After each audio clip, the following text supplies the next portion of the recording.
आप देख रहे हैं मेरे YouTube channel study with Zeenat. Friends, आज हम करेंगे क्लास 12 समकालीन विश्व में अमेरिका का वर्चस्व। थर्ड चैप्टर है और इसका मैं पार्ट 1 ऑलरेडी अपलोड कर चुकी हूँ। अब करेंगे इसका पार्ट 2, इराक आक्रमण, इराक पर आक्रमण। स्टार्ट करते हैं।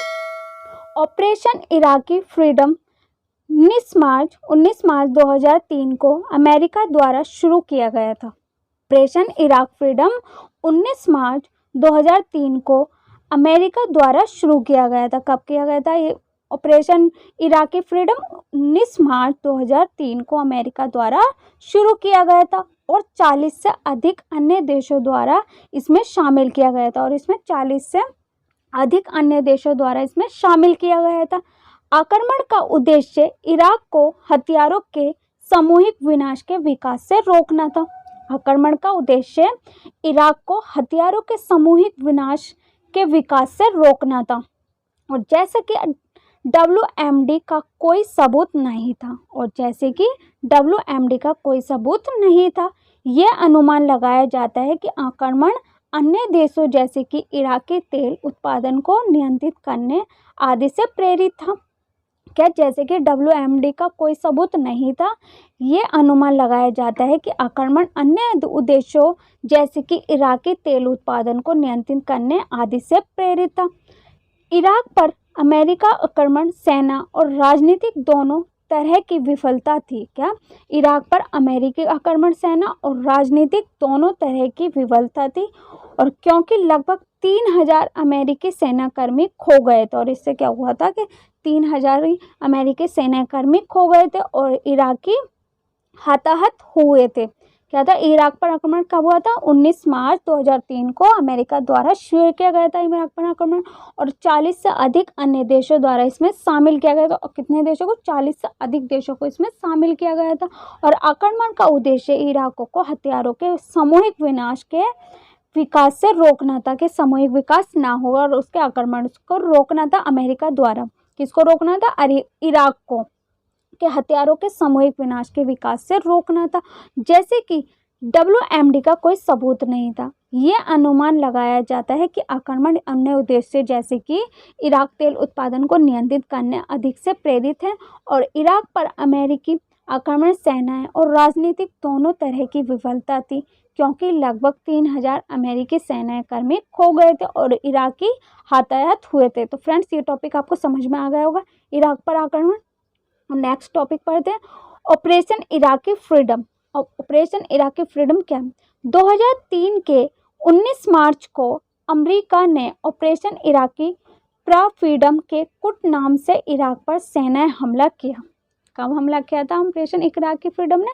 2003 के 19 मार्च को अमेरिका ने ऑपरेशन इराकी फ्रीडम के कुटनाम से इराक पर सैन्य हमला किया और अमेरिकी अगुवाई वाले कोalition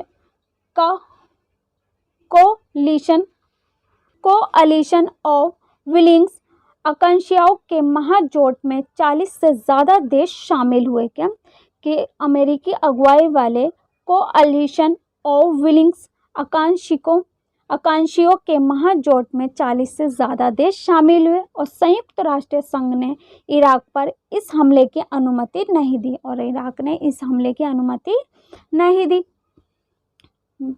नेक्स्ट इज अमेरिका इतना ताकतवर क्यों है? जो अमेरिका है वो इतना ताकतवर क्यों है? इसे महाशक्ति होने के क्या कारण है और इसके महाशक्ति होने के क्या कारण है देख लेते हैं। बड़ी बड़ी सैन्य शक्ति के कारण महाशक्ति हुई। कि जो बड़ी बड़ी सेनाएं थी उसके कारण महाशक्ति आई और सैन्य प्रौद्योगिकी हुई और सैन्यों का प्रौद्योगिकी हुआ और दुनिया के 12 ताकतवर देशों में से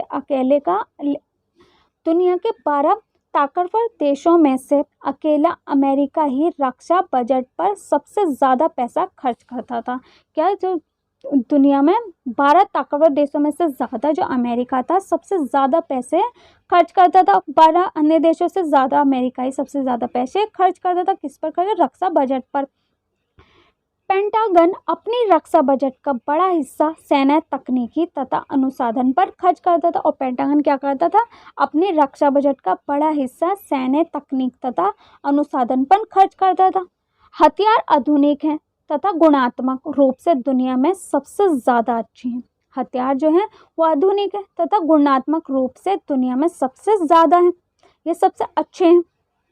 दुनिया की सबसे बड़ी आर्थिक शक्ति है, और क्या है ये? दुनिया की सबसे बड़ी आर्थिक शक्ति है और वेटो पावर भी है, और इसमें क्या है? वीटो पावर भी है। क्या जो अमेरिका है, अमेरिका इतना ताकतवर क्यों हुआ और इसके महाशक्ति होने के क्या कारण? कि बड़ी बड़ी सैन्य शक्ति है अमेरिका के अंदर और सैन्य प्रौद्योगिकी है, और दुनिया के 12 ताकतवर देशों में से अकेला अमेरिका ही रक्षा बजट पर सबसे ज़्यादा खर्च करता है। कि सबसे जो 12 देश हैं उनसे सबसे ज़्यादा ताकतवर है अमेरिका, क्योंकि रक्षा बजट पर सबसे ज़्यादा पैसा खर्च करता है। और पेंटागन अपनी रक्षा बजट का बड़ा हिस्सा सैन्य, तकनीकी तथा अनुसंधान पर खर्च करता है। और हथियार आधुनिक है तथा गुणात्मक रूप से दुनिया में सबसे ज़्यादा अच्छे हैं, और दुनिया की सबसे बड़ी आर्थिक शक्ति, और अमेरिका में इस दुनिया की सबसे बेहतर आर्थिक शक्ति है। और वीटो पावर भी, और अमेरिका में वीटो पावर भी है। नेक्स्ट इज अमेरिकी वर्चस्व की सबसे बड़ी बाधा।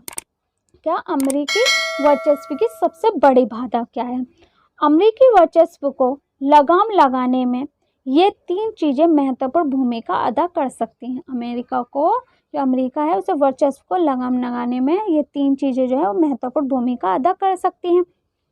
फर्स्ट इज संस्थागत बनावट। संस्थागत बनावट क्या है?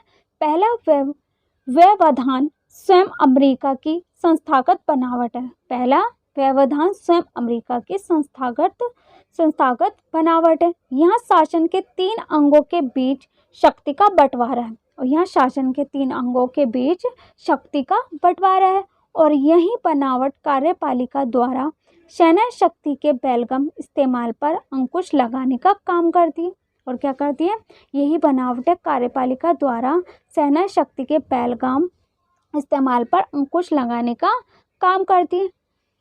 सेकेंड इज अमेरिकी समाज। अब अमेरिकी समाज क्या है? अमेरिकी समाज जो अमेरिका के विदेशी सैन्य अभियानों पर अंकुश रखने में ये बात बड़ी कारगर भूमिका निभाती है।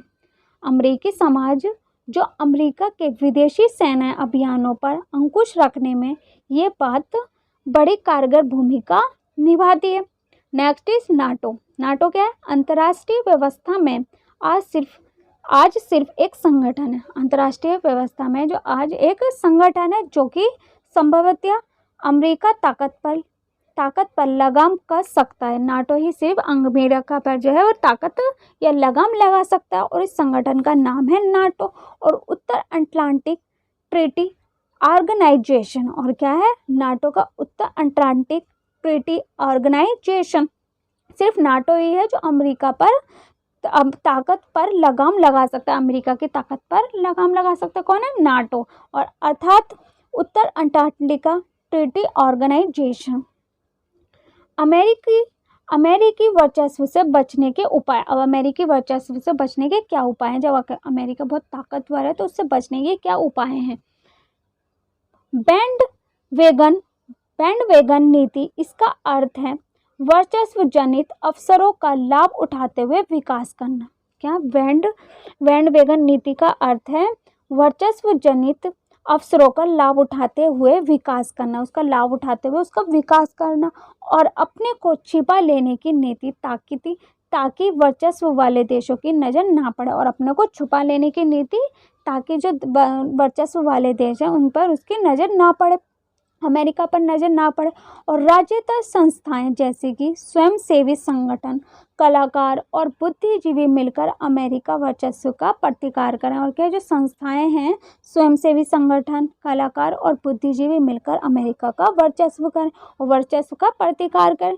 बैंड वेगन नीति का अर्थ क्या हुआ? कि जो अवसर पर जो लाभ उठाते हैं उसका विकास हो, वर्चस्व जनित पर जो लाभ उठाए जाते हैं उसका वर्चस्व, और अपने को छुपा लेने की नीति जिससे कि उस पर कोई नज़र ना डाले और उस पर नज़र ना पड़े।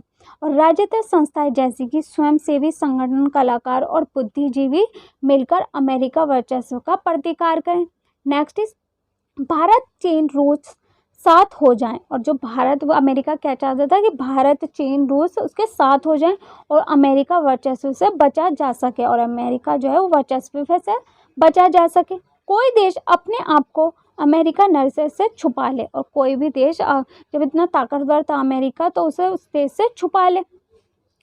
यदि राज्यता संस्थाएं, एनजीओ, सामाजिक आंदोलन, मीडिया, जनता, बुद्धिजीवी, कलाकार, लेखक सभी मिलकर अमेरिकी वर्चस्व का प्रतिरोध करें। और ये क्या थे, जो ज़्यादातर संस्थाएं थी, एनजीओ, सामाजिक आंदोलन, मीडिया, जनता, बुद्धिजीवी, कलाकार, लेखक सभी मिलकर अमेरिका का वर्चस्व प्रतिरोध करें। भारत अमेरिकी संबंध। अब भारत पर अमेरिका का क्या संबंध था?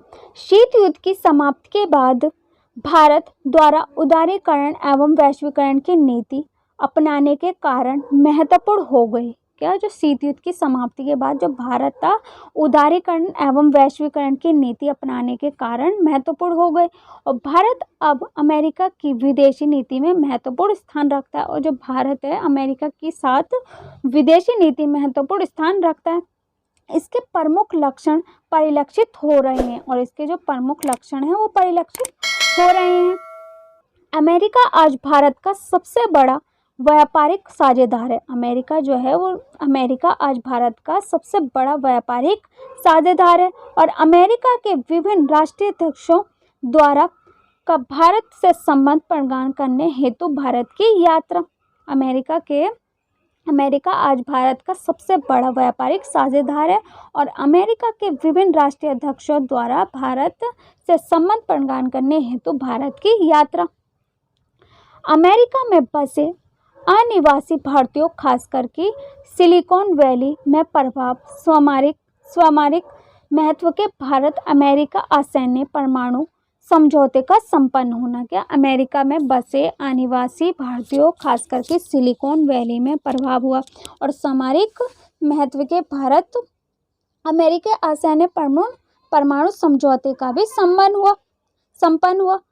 बराक ओबामा की 2015 की भारत यात्रा के दौरान रक्षा सौदों से संबंधित समझौतों का नवीनीकरण किया गया तथा कई क्षेत्रों में भारत को ऋण प्रदान करने की घोषणा की गई। क्या हो? जब बराक ओबामा की 2015 की भारत जब यात्रा हुई, ओबामा ने जब 2015 में भारत की यात्रा की, तो क्या हुआ कि उसके समझौते का नवीनीकरण किया गया तथा कई क्षेत्रों में भारत को ऋण प्रदान करने की घोषणा की। कई क्षेत्रों में क्या गया? भारत को ऋण प्रदान करने की घोषणा की गई कि पैसा दिया जाए, उसकी घोषणा की गई।